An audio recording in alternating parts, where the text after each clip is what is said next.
Welcome to Nitpicking Nerds. It's time to get the deck brewing juices flowing. We got 5 unique decks for you right now.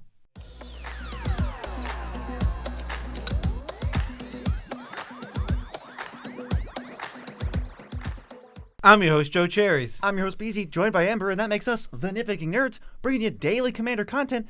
Here's the thing. If you subscribe to the channel, we'll have one more subscriber. That is 110% true. BZ would never lie to you.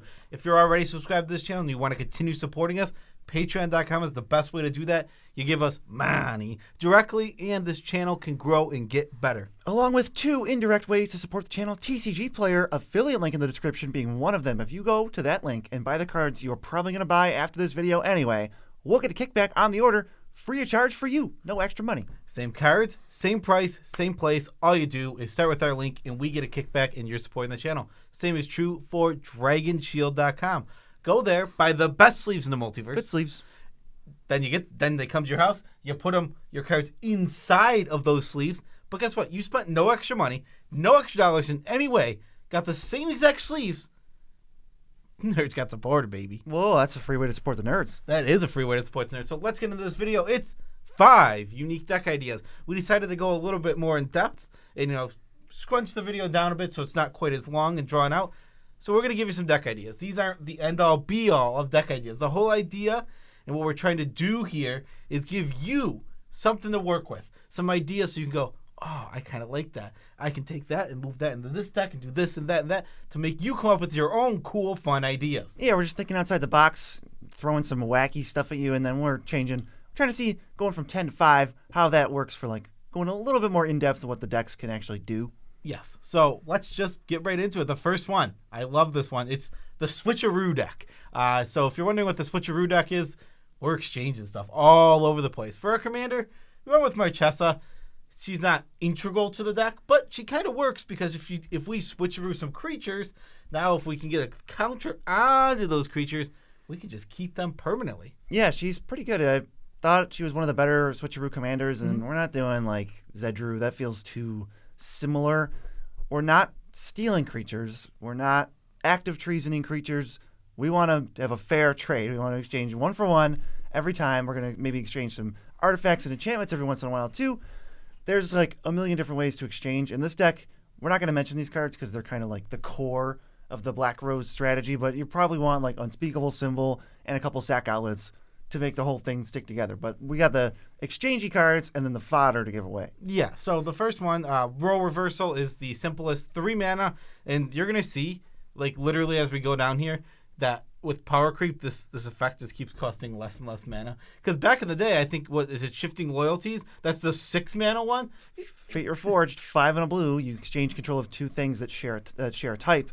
Role Reversal is just that for half the mana. Yeah, it's hilarious. Like, that's just power creep for you. We also have Trickster God's Heist 2.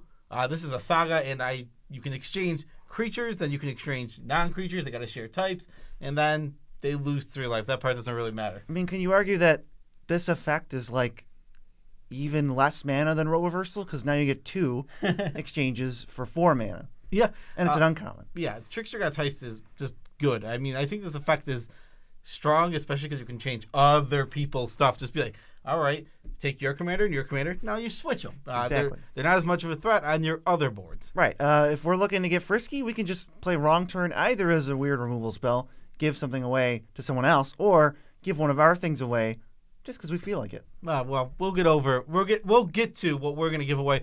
Wrong Turn actually just surprisingly strong, especially if you're not in white or black for creature removal. I think it's decent. Yeah, this card actually comes in and does something that you just can't get. It answers a creature in a good way, and there's a lot of political favor to have with this card. Yep, we also got the classic, the namesake Switcheroo. Woo! You just exchange 2 creatures, and it's got amazing art. Yeah, we got Switcheroo. There's also Gilded Drake, the classic. This is a little expensive. A little bit. It's a little expensive, but this is was this the original Switcheroo? I need this for my Switcheroo deck. It's the price of the deck. The rest of the deck costs as much as my Gilded Drake. But Gilded Drake just exchanges creatures. That card's awesome. Shrewd Negotiation gives away one of our artifacts for either an artifact or a creature an opponent controls. And I feel like with this deck, we're going to be stealing commanders so often. And then, we'll give them something in return, too. We're not monsters. We're obviously not monsters. This is not just the steal your stuff deck. This is the very nice exchange deck. We're making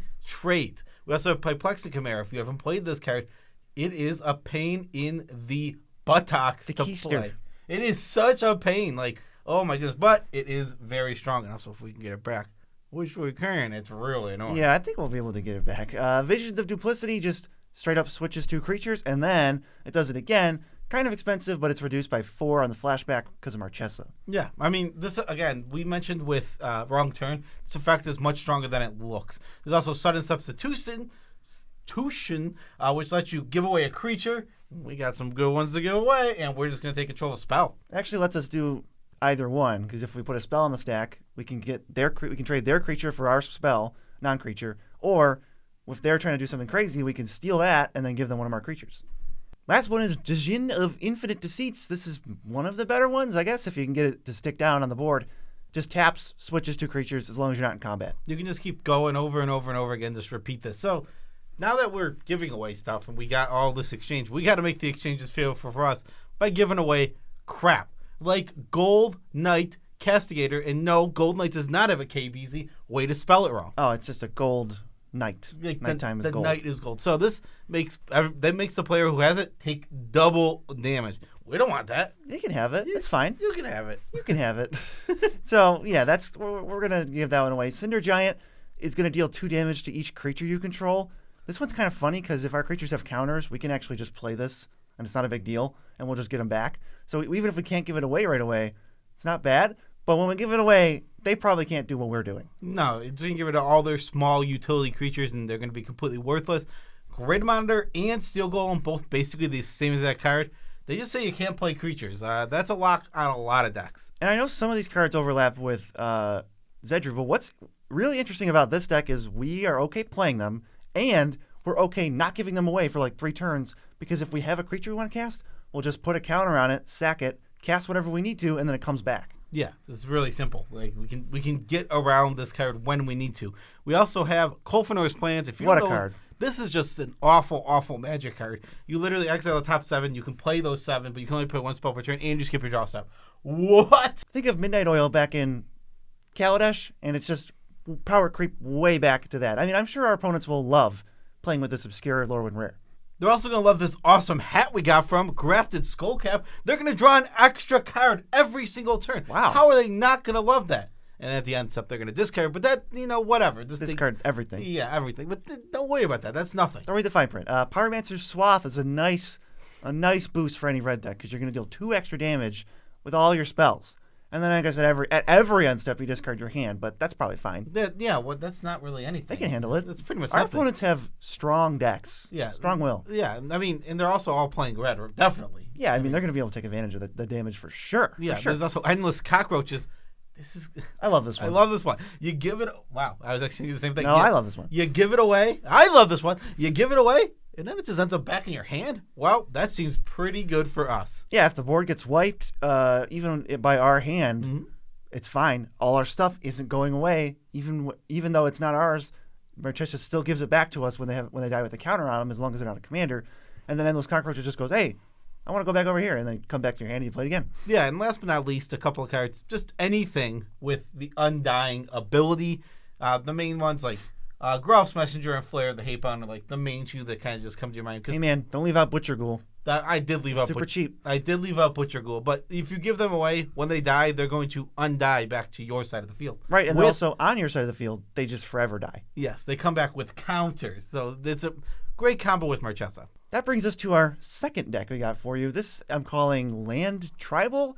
We're trying to make a Lands Matter deck, but what we wanted to do is say pretty much every relevant card in the deck has to be a land. All the effects we could get on non-lands, we're just going to get on lands, and we're going to try to win literally with lands themselves. Yes. So the removal, the card draw, the win cons, we're going to do everything. We're going to do, like you said, everything we can as many lands as we can. But we would have 50 plus. We would have 50 plus. So we obviously need 5 colors for this deck. So I guess you can go with Child of Alara. It says non-land on it. I mean, I still wouldn't even want to cast it just because we're trying to win with lands.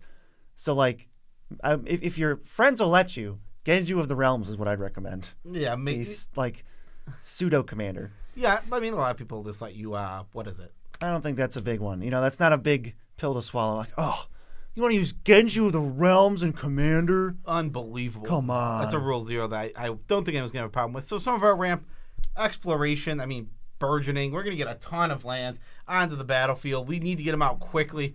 Turn 1 burgeoning is insane. It's so good.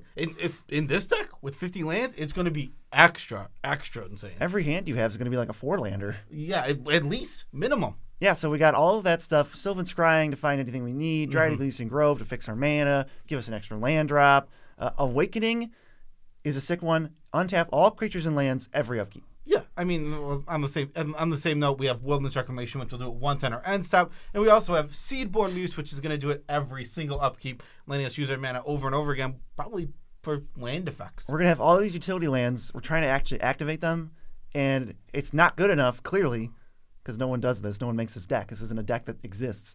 It's not good enough to just do it once a turn. We have to try to keep activating, get more value enough to actually win a game. Yeah, I mean, it's going to be tough. I mean, this is not going to be a deck that's going to win easily, that's for sure. For our interaction, well, I mean, Field of Dead makes creatures. It's not really interaction. Puts you on board. It does put you on board. So Field of Dead's going to get us on board, make us zombies, give us some creatures that can actually attack, do damage. Usually there's chump block, but that's not the point. They can still do damage. Yeah, Amazivith and Glacial Chasm are going to stop us from taking a bunch of damage. We're going to stop an attacker, sometimes kind of directed elsewhere, but stop an attacker. And then Glacial, Chasm, not Fortress, which probably doesn't make this deck. Chasm stops us from taking any damage. Glacial Chasm is a card that you can spam in a deck like this, where you can you want to play your like Life from the Loam, your Crucible Worlds, your Life from the Loams, any effects along these lines, and just replay it every single turn so it dies, comes back. And in a combat meta, this is going to protect you pretty dang well. I mean, in an infinite combo meta, it's going to do crap, but in a combat meta, it will be good. Yeah, don't bring this to an infinite combo fight. We also have some MDFCs because they're lands. Trust me, they're lands. Ondu Inversion and Hagramulling are some of the ones that like directly interact. There's obviously a million, and we don't need to go through all of them. Yeah, I mean, yeah, there's a ton of MDFCs. This just these are lands while being not lands, meaning that we get to like kind of mix and match and actually have some spells in our deck without giving up everything. There's also the channel lands; those are insane. All 5, they're just lands that have spell effects that can't be countered. Yeah, they're gonna be like they're basically for this deck. Those are gonna be like our basics. Yeah, I wish we could play more channel lands. There's also Kessig Wolf Run. We're gonna make creatures mostly through lands, and then this is like, hey, got a bunch of mana, put it all into Kessig Wolf Run and smack somebody. I also like Blast Zone because we're gonna have like maybe 6 non-land permanents in this deck, so we just can put it on whatever and blow it up. Yeah, Blast Zone's crappy interaction, but we need this deck is starved. Like I can say, I'm almost never. If you give me a deck and you ask me for suggestions, I'm never going to suggest Blast Zone. Maybe a colorless deck. Yeah, that might be it, but I'm never going to suggest it. Put it in this 5-color deck. Get in there. I mean, one of the main ways we're going to win is man lands. These exist everywhere. You got Creeping Tire Pitch. I mean, there's a million of them. I mean, I could list them literally over and over and over. There's so many man lands that just attack and actually beat. That is a way to win. The easiest way is going to be to do the Dark Depths Thespian Stage thing, where you play a Dark Depths and you Thespian Stage it. Now it just dies and you get a 20/20. I know, our best way of winning is a 20/20 without trample. Well, I also think we can go the Inkmoth Nexus route because it wombo combos with Kessig Wolf Run, all these colorless lands. Mm-hmm. Crawling Baron is also an interesting one because you can just continuously, with all your Awakening and your Seaborn Musing, continuously put counters on it. Then it's just going to be like, a 30/30 or something, and then you can just jam, give it trample somehow. That actually is useful. And Lair of the Hydra also is a decent one. It can at least get pretty big. And I said Kessig Wolf Run earlier. Well, I was saying it again.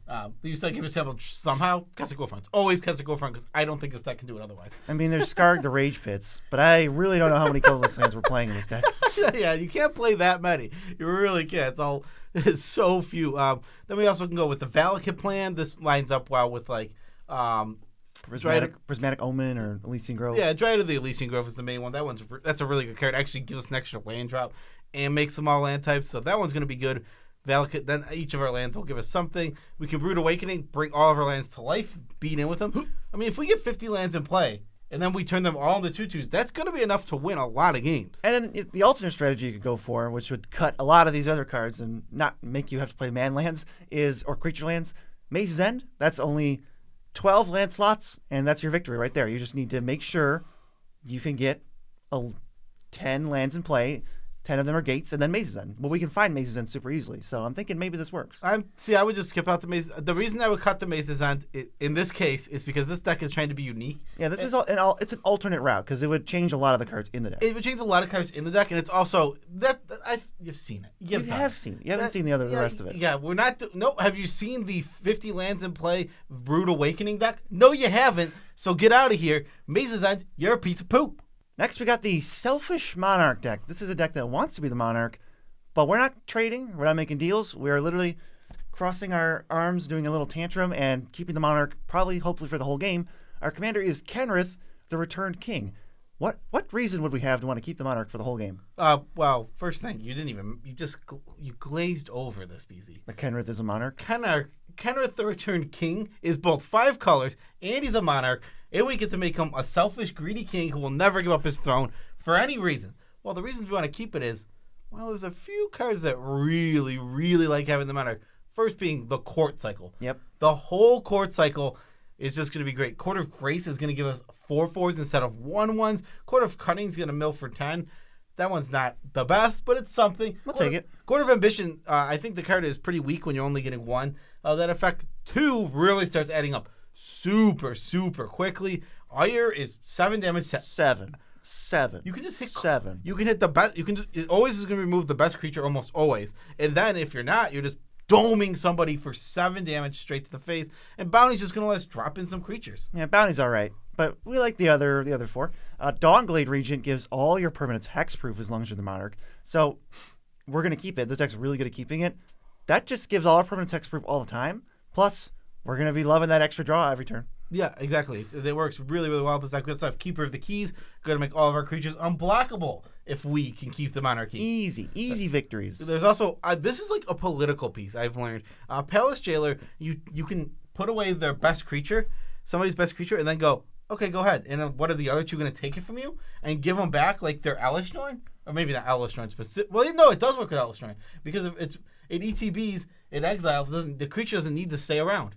Okay, yeah. That's weird because the Palace Jailer doesn't care what happens to himself. Yeah. It's just until you lose the Monarchy. Super weird card that a lot of people have gotten punished by trying to read wrong. But yeah, so Palace Jailer is going to let us do that. Protector of the Crown, I like this one. You can't take damage while you're the Monarch. It says all damage that you would take goes to it. It's a little Imperial Archangel. And if you want, you can even add a combo like giving this protection from creatures with like Spirit Mantle or Unquestioned Authority, and then you can just never take damage. And that's nice. That's always nice to have. Yeah, that's just, you can't take damage. It's always nice, like you said. Regal Behemoth, I love this card already. I think this card's decent. You become the Monarch, and then all of your lands are tapping for double as long as you're the Monarch. Woohoo, I'm in for this. I think people are really going to want to take the Monarchy. Not only is it a card draw, but then it's like, it cuts the power of all our cards in half, and just stops us from being able to win at a reasonable pace. But we're still never going to lose it. Even with them knowing, like, I want that super bad. It's like, I don't care. Skyline Despot gives us an extra 5/5 also if we're the Monarch on our turn. That's a lot of 5/5s. Every single turn. So how are we going to keep it? And actually, we're going to play cards that we don't normally suggest. Because it is so good to keep the Monarchy and keep attacks off of us, we're going to play Ghostly Prison. We're going to play Propaganda. Both of these cards in this deck are actually just super effective because usually the chip damage won't be that super important over the game, and we're not going to play Ghostly Prison too often. We don't want to take any damage. But we don't want to take any damage. Sphere of Safety, too, because we're going to have the courts. And we're going to have the courts. So all these cards are going to add up to people not being able to hit us enough to take the Monarchy. They have to invest mana, and we're going to play things that say, if you invest mana, like we're going to put the land that flips, Spires of Araska. You're going to play Spires of Araska and just, you want to pay 2 mana to get into attack me? Okay, well, I'm going to remove it from attacking after you've already paid 2 mana. So it's just, you paid 2 mana to tap my land. Is that good? No, it's not. One of my favorites is we're going to have some redundant things in here like Queen Marchesa to help us stay the Monarchy. We don't really care about the rest of it. Some creatures just have to make us the Monarch. And we're going to be able to momentary blink them. So we lose the Monarchy and go like, all right, you got us, here you go. then they're going to get the Monarchy. Then the rest of the players can squabble over it. Who cares? End step. All right, flicker my Maraschiello. I'm the Monarch anyway, and no one can stop me. Yeah, absolutely. Hilarious. There's a ton of UTBs. We listed all the creatures we listed that have these effects. They all make you the Monarch on top of having those effects. And Kenrith can reanimate creatures. So if we have a dead creature that makes us the Monarch, we still have that option as well. Yep. And we can play other cards like Momentary Blink that flicker enchantments. I think there's like Flicker of Fate. Oh, great. Flicker my Court of Ire, still the Monarch, and then Dome you on my upkeep. Yeah, and something perfect for this deck is both Carter and Disruptive Discorum. These both essentially goad the teams of our opponents. They can't attack us. The Monarchy cannot be taken from us when you play these cards. I mean, Disruptive Discorum can be gotten around by haste. Carter can't be gotten around by haste because he's worded in the literal best way. He's insane. Right, then we're going to slow down haste anyway. We're going to have Authority of the Consoles and Blind Obedience, up our enchantment count, I guess, which I wasn't even thinking about, but bolster our life total and just make it so that we're going to get surprised by less things. And then Throne of the High City. This might actually be a Throne of the High City deck because it's an instant speed way to become the Monarch. I'm so scared to put my 5-color decks. I'm always scared to put too many. Nah, all our 5-color mana bases are perfect. For this one, I'd be good with that. It's like the only one. It'd be like my only one I'm putting in. I'm always scared to put in the colorless lands for my 5-color deck. This is a Mazavith deck too. Yes. Up next is the FERocious deck. 4 powers matter. We're going to try and max out on 4 power creatures and up. Commander, we're going mono green, baby. Gore, Claw, Terror of Calcisma. This is actually a deck I recently have been having like the shower thoughts, like maybe I'll build this. Maybe I'll build this deck someday because I really do like Gore Claw a lot. So 4 power creatures. I mean, there's no shortage. It's kind of like mix and match, pick what you want. I listed some of the best ones here. You get like Rampaging Baos is nice. Kodama the East Tree is a really good one. I like that Wayward Sawtooth. There's 1 mana. That's pretty hilarious. All those things are just going to trigger all your 4 mana things. Just make sure you have like 25 or 20 creatures with 4 power. Yeah, I mean, there are, like you said, there's infinite 4 power creatures. You don't have to stretch. This isn't going to be hard. There's so many. Gore Claw is going to become so powerful. In fact, if players, I would imagine in a play group, as you play this deck more, Gore Claw is going to become such a target for removal as soon as they realize how insane that card's going to be. Just supercharges your whole deck. Yeah. So 4 power payoffs. My favorite one, personally, Garrick's Uprising. That card's amazing. That card it gives not only does it give everything trample on our side, it's going to draw when it enters all the time. And when we play a new card. I love that card so much. Yeah, Colossal Majesty is the bad version of that where you kind of get a weird Phyrexian arena, but hey, we're committed. We're going to play it. Blessing of Frost and Shamanic Revelation, draw for each creature you have, power 4 or greater, gives you either a card draw with the Blessing or a 4 life with the Revelation one, which is always nice. I thought Ascendant Pack Leader was a nice janky one. Hey, whenever you cast the thing, it gets bigger with 4 power. No, I mean, it is a 4 power matter. We're taking advantage of actually making the 4 power matter. I'm really a big fan of this card because it's so janky and fair. It's Elysian Caryatid. And Whisper of the Wilds. And what's Whisper of the Wilds? Same thing. Oh, except it only adds green. Oh, good to know. I actually didn't know if Whisper was. Yeah, we're in mono green, so these are going to be literally the exact same card. They're super fair. They're not broken. In fact, I don't even know if they're good. But that doesn't matter here because they fit thematically. I played my Godzilla deck that was like Powers Matter. I played these. They're fine. They ramp into Goreclaw on curve, and then they help ramp even further. They're better than they might be better than Llanowar Elves in this deck. Yeah, in this deck specifically, yeah, they will be. Some other more obscure 4 power matters cards. There's Ronus the Indomitable, who that's his claws to be able to attack or block, and then he can give our things trample. It's also Roar of Challenge. This is probably the worst card in the deck, but it's cool. All creatures able to block target creature this turn do so, and if you have Ferocious, it gets indestructible. That mostly just says kill somebody. As long as the target's fine, someone's dead because all our other creatures are getting through. Yeah, exactly. So all the creatures are going to block one thing. Also, in cases that can happen in this deck, you could just make a creature big enough to basically wipe their board. Maybe you can't kill them with your other creatures because you only have like 2 or 3, but we can make this creature a 10/10 and just beat in with it. Yeah, See the Unwritten's going to cheat 2 things into play, and First Heroine Games is a saga that at some point cares and will draw you 2 cards. It's weird. It also doesn't. This is the flavor fail card. It gives you a gold when there specifically was no gold in the Heroine Games. Last but maybe also least is the Rhyming deck. This is a challenge. I think we're going to sprinkle 1 challenge deck into every time we do a batch of 5. So this is like, you want to go hard mode, you want to go arbitrary restriction, Rhyming deck. This is every single card that's non-land in the deck has to rhyme with each other, which means the last word in whatever the card name is, the last syllable has to rhyme with every other last syllable and be the same. What I went for this deck was a double rhyme, so it's a stress on the second to last syllable. We went for the suffix of ATION, which is ATION. I think it's hilarious because we were discussing this yesterday, and I said, finish the script. I'm gonna go to bed because we got to be up early. BZ, I can already tell what happened. I told him, I'm like, everything that rhymes with shun rhymes because it just confused the heck out of me, and so that is a single rhyme which does not gel with my brain. So I went for the double or feminine rhymes. I've never heard that term. Yeah, before. I don't know. Okay, so ATION. So our commander, Omnath, locust of creation. This deck text is going to sound like slam poetry or something. So for ramp, we got explosive vegetation, capotation, exploration. Why do you say it like that? You don't have to say it like a weirdo when they all have Asian. You do. Peregrination and Thunderherd Migration are also going to. What is peregrination? You don't know? It's cultivate plus a mana, scry 1. Oh, obviously, and yeah, Thunderbird. What's Thunderherd Migration? Thunderbird Migration. Is that the movie with who's in that? Tim Allen? I don't know. I don't know. What is it? It's rampant growth. But if you don't have a dinosaur, which we don't, you pay an extra mana. Oh, cool. That's it. That's all the ramp you can play. But, I think it's a good suite. For removal, we got Darksteel Mutation. What? The Artifact Mutation. There's Druid of Purification. Evacuation is a nice board. It's way more fun to say the way I'm saying it. No one rhymes like that. Catalyst Transformation. Azuri's Predation is a good one. Pest Infestation. And if you're looking to wipe the board, Sublime Exhalation. Yeah. Oh, my God. This is great. I mean, it's way more fun when you say it like me, though. Now, BZ's not even saying anything. I'm saying it better. No, he's not. Let us know in the comments. We also have Archon of Coronation. Stops all combat damage. Maybe it's even in the Selfish Monarch deck, but it's a double whammy. Hieroglyphic Illumination. We're real desperate for card draw. You could play Divination. It is a classic. Divination. Yeah, Divination is it's not a card I've ever really played. Shamanic Revelation's back for more. Shamanic Revelation. Also, if you want to go easy mode on this, shun is just at the end of way words. That's why I didn't want to go easy mode. You don't need Finale of Revelation is the double rhyme as BC said, but anything that rhymes in shun just rhymes. That's what freaked me out.